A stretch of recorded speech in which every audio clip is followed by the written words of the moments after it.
শোন কেলটু আর পল্টু, একটা গল্প বলি শোন। গল্প? বলুন বলুন স্যার। হ্যাঁ স্যার, শুরু করুন। একবার আমার দাদু বাঘ শিকার করবে বলে খুব জেদ ধরলো।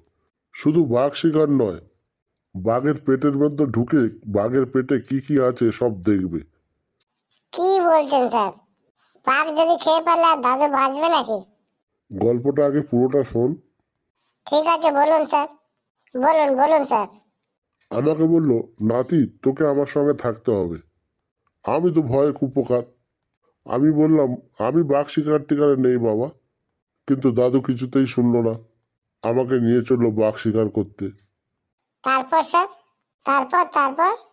দাদু বলল, নাতি তুই বন্দুকটা রাখ, আর আমি এই বড় চাকুটা রাখি। যদি তোকে খেতে আসে তুই বন্দুক চালিয়ে দিবি। আর আমি তো এমনি বাঘ শিকার করতে এসেছি, তার উপর বাঘের পেটের ভেতর ঢুকে কি কি আছে তা দেখবার শখ। আমাকে খেতে এলে তুই কিন্তু বন্দুক চালাবি না।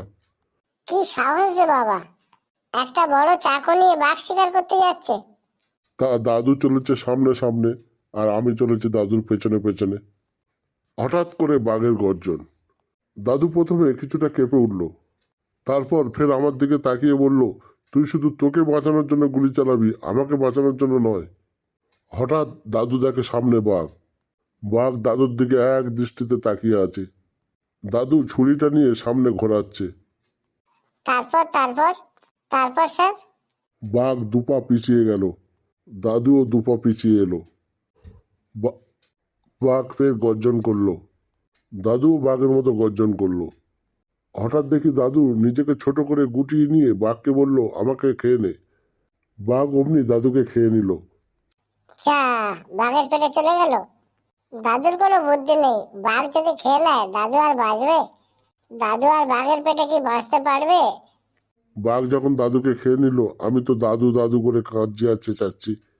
হঠাৎ শুনতে পেলাম দাদু বাঘের পেট থেকে চিৎকার করে বলছে, নাতি আমি ঠিক আছি রে, তুই চিন্তা করিস না। দাদু বাঘের পেটে থেকে চিৎকার করছে? এ কি বলছেন স্যার? গল্পটা বেশি ঢবের দিকে যাচ্ছে না? কেলটু, এখন কিছু বলিস না, আগে স্যারকে সমস্ত গল্পটা করতে দে।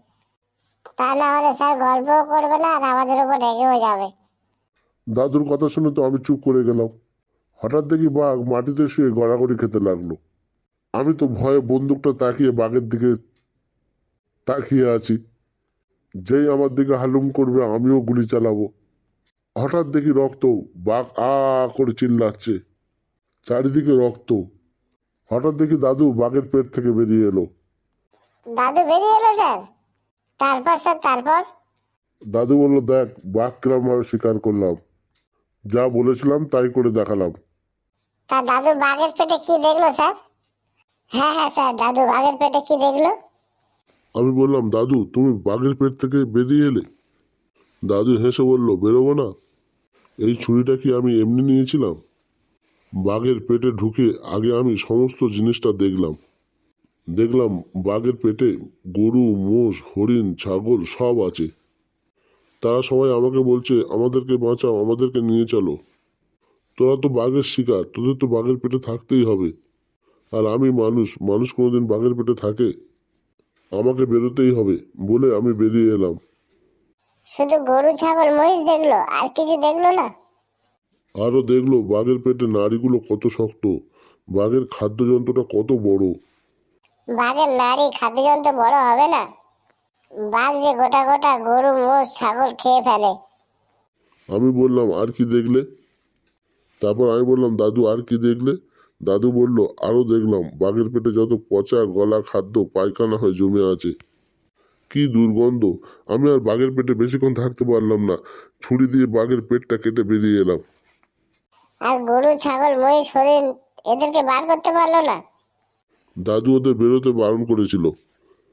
যখন পেট কেটে দাদু বেরিয়ে এলো তখন ওরা তো বেরিয়ে আসতে পারতো। না, ওরা দাদুর কথা শুনে বাঘের পেটে থেকে গেছিল। এ আবার হয় নাকি? সুযোগ পেলে কেউ ছাড়ে? সুযোগ যখন পেয়েছিল তখন তো তাদেরকেও পালিয়ে যাওয়া উচিত ছিল। আরে এ কি আর মানুষ যে ধোকা দেবে? তাছাড়া পশু পশুকে খেয়েছে, তাদের মধ্যে একটা সহানুভূতি নেই। তাই তারা সেই সহানুভূতি দেখাতে তারা বাঘের পেটে থেকেই গেল। বাঘের পেট কেটে দিয়েছে, তার মানে তো বাঘটা মরে যাওয়ার কথা। কেন মরবে কেন? দাদু চিকিৎসাও জানতো। দাদু সঙ্গে সঙ্গে বনেতে পাওয়া যায় এমন সরু লতার কাণ্ড দিয়ে বাঘের পেটটা সেলাই করে দিল। বাবা, দাদু আবার পশু চিকিৎসক? হ্যাঁ, দাদু এইসব জানে বলেই তো এত বড় রিস্কটা নিয়েছে। সত্যি স্যার, আপনার গল্পের দম আছে বটে। দম থাকবে না? গল্পটা কে বলছে দেখ। গল্পটা বলছে তোদের ভোলা মাস্টার, হা হা হা হা হা হা।